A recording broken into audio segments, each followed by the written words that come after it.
Son Excellence, Madame Ashrafi, au nom du ministère de la Santé du Bangladesh, Messieurs les ministres, chers ambassadeurs, Monsieur le représentant de l'UNFPA, chers membres du comité exécutif du PPD, chers PCC et chers collègues, distingués invités. C'est avec beaucoup de fierté et un immense honneur que je m'adresse à vous aujourd'hui en tant que secrétaire général du comité exécutif du PPD, mais aussi en tant que président directeur général de l'Office national de la famille et de la population du ministère de la Santé en Tunisie, pour marquer le démarrage des travaux de cette 21e conférence interministérielle sur la coopération sud-sud et triangulaire. Au nom du gouvernement tunisien, permettez-moi d'exprimer ma gratitude au gouvernement du Bangladesh pour son accueil chaleureux et son soutien inestimable dans l'organisation de cet événement. Dakar, avec son riche patrimoine culturel et son dynamisme, est le cadre idéal pour nos discussions stratégiques.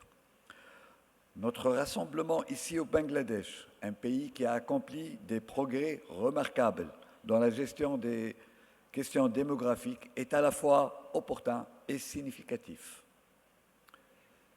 Les années écoulées ont été marquées par des défis sans précédent, mais aussi par des progrès significatifs dans nos efforts collectifs pour améliorer la santé reproductive, la planification familiale et le développement durable.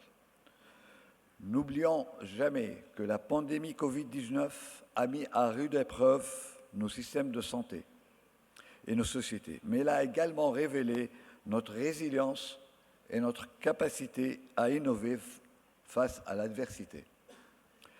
Les défis que nous rencontrons dans le domaine de la population et du développement sont variés et complexes. De l'accès équitable aux soins et à l'éducation, à la lutte contre les effets du changement climatique et de l'urbanisation, notre partenariat est essentiel pour trouver des solutions durables. Notre rencontre nous offre une plateforme pour réfléchir aux leçons apprises, partager les meilleures pratiques et renforcer notre engagement envers les objectifs de développement durable ODD qui sont au cœur de notre travail. En effet, ils nous fournissent une feuille de route pour éradiquer la pauvreté, protéger la planète et garantir la prospérité pour tous. Chaque objectif est interconnecté et c'est à travers une approche holistique que nous pouvons réaliser des progrès significatifs. Dans nos pays, nous voyons un exemple éclatant de la manière dont les politiques et des programmes ciblés peuvent produire des résultats substantiels. Les efforts pour améliorer la santé maternelle et infantile, élargir les opportunités éducatives et autonomiser les femmes sont louables. En Tunisie, le programme national de la santé et de la reproduction a été renforcé pour inclure une gamme de services, y compris des programmes éducatifs et des campagnes de sensibilisation axées sur toutes les composantes de la santé et de la reproduction, et notamment la planification familiale, la prévention des cancers féminins, les violences fondées sur le genre auprès des populations les plus vulnérables habitant dans les régions les plus reculées. Des initiatives parfois même associant le secteur public et société publique, privée et société civile. Et nous venons de lancer une action de dépistage du cancer par une clinique mobile dans cet esprit-là. Nous avons enregistré des progrès significatifs dans l'amélioration et l'expansion des services de santé maternelle et infantile. Le taux de mortalité maternelle a considérablement diminué grâce à une meilleure accessibilité aux services de santé prénatale et postnatale, et nous sommes au-dessous de 40 pour 100 000, ce qui est un taux parmi les meilleurs en Afrique. En mettant en place des politiques adéquates dans les domaines de l'éducation, de l'emploi, de la santé et de la gouvernance, la Tunisie peut tirer parti de sa structure démographique favorable pour améliorer le bien-être de sa population et réaliser son potentiel économique. La Tunisie a aussi participé, et ce depuis la création de cette initiative, à la coopération sud-sud triangulaire, notamment à travers des partenariats avec d'autres pays africains et arabes. Et je voudrais souligner que la première présidente du PPD a été professeur Nabia Guedena dans les années 1984, qui était à ce moment-là la PDG de l'ONFP. En effet, nous avons partagé nos meilleures pratiques en matière de santé maternelle et reproductive et de planification familiale en contribuant ainsi à l'amélioration des systèmes de santé dans la région. Les échanges d'expertise et les formations conjointes ont permis de renforcer les capacités des professionnels de santé et des gestionnaires des programmes et d'accélérer la mise en œuvre des ODD et de l'ICPD dans ces pays. Les défis que rencontrent les pays dans la mise en œuvre de la coopération sud-sud et triangulaire au niveau national peuvent être nombreux, mais surmontables. L'un des principaux défis dans la mise en œuvre de cette coopération est la coordination et l'harmonisation des politiques et programmes de santé entre les pays partenaires. Chaque pays a son système de santé, ses priorités et ses cadres législatifs, ce qui peut parfois compliquer la mise en œuvre des programmes communs ou la standardisation des services de santé et de la reproduction. Les politiques et les lois concernant la santé et la reproduction peuvent être très différentes, influencées par des facteurs culturels, religieux, linguistiques et socio-économiques.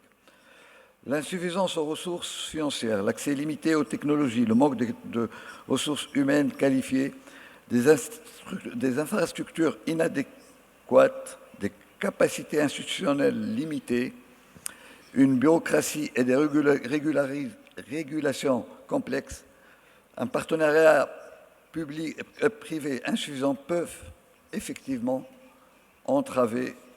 être une entrave. Pour surmonter ces obstacles, nous devons conjuguer nos efforts pour une approche coordonnée incluant des réformes institutionnelles et une amélioration des infrastructures. Pour institutionnaliser la coopération sud-sud et triangulaire, il est essentiel de créer des structures de gouvernance solides et de développer des cadres juridiques qui facilitent la collaboration internationale. Sachez, mesdames et messieurs, que la Tunisie est toujours prête à jouer un rôle fondamental en promouvant les plateformes régionales pour faciliter le partage d'expertise et l'échange d'expériences. Les pays du Sud peuvent mettre en place plusieurs actions pour promouvoir la coopération sud-sud et triangulaire. Cela inclut le renforcement des partenaires régionaux et internationaux, l'investissement dans la formation et le développement des capacités des professionnels de santé et la promotion de l'échange de meilleures pratiques et d'innovation. Mesdames et messieurs, nous devons jouer un rôle clé en implémentant des programmes innovants, en créant des événements pour faciliter le dialogue et la collaboration entre les pays du Sud. Le développement des projets conjoints et de programmes de recherche peut contribuer à aborder les lacunes restantes dans la réalisation de l'ICPD et de l'agenda 2030. Les réussites offrent toujours des leçons précieuses qui peuvent être adaptées et mises en œuvre dans d'autres contextes. Nous sommes témoins de nombreuses success stories et il est essentiel de partager les leçons apprises pour les communautés en tirent parti. Ensemble, nous devons redoubler d'efforts pour garantir que chaque individu ait accès à des services de santé de qualité, à l'éducation et à des opportunités économiques. Permettez-moi de mettre en lumière quelques actions fondamentales. Premièrement, renforcer les systèmes de santé. Nous devons continuer à investir dans les infrastructures de santé, notamment dans les zones rurales et marginalisées, former et soutenir les professionnels de santé et améliorer l'accès aux soins de santé reproductifs et maternels. Deuxièmement, éduquer et autonomiser les adolescents et les jeunes en améliorant leur bien-être. Nos jeunes représentent l'avenir de nos nations. Nous devons garantir qu'il ait accès à une éducation de qualité et à des informations complètes de santé reproductive, pour faire des choix éclairés. Troisièmement, promouvoir l'inclusion et l'équité. Il est impératif que nos politiques et programmes soient inclusifs et équitables en tenant compte des besoins des populations marginalisées et vulnérables.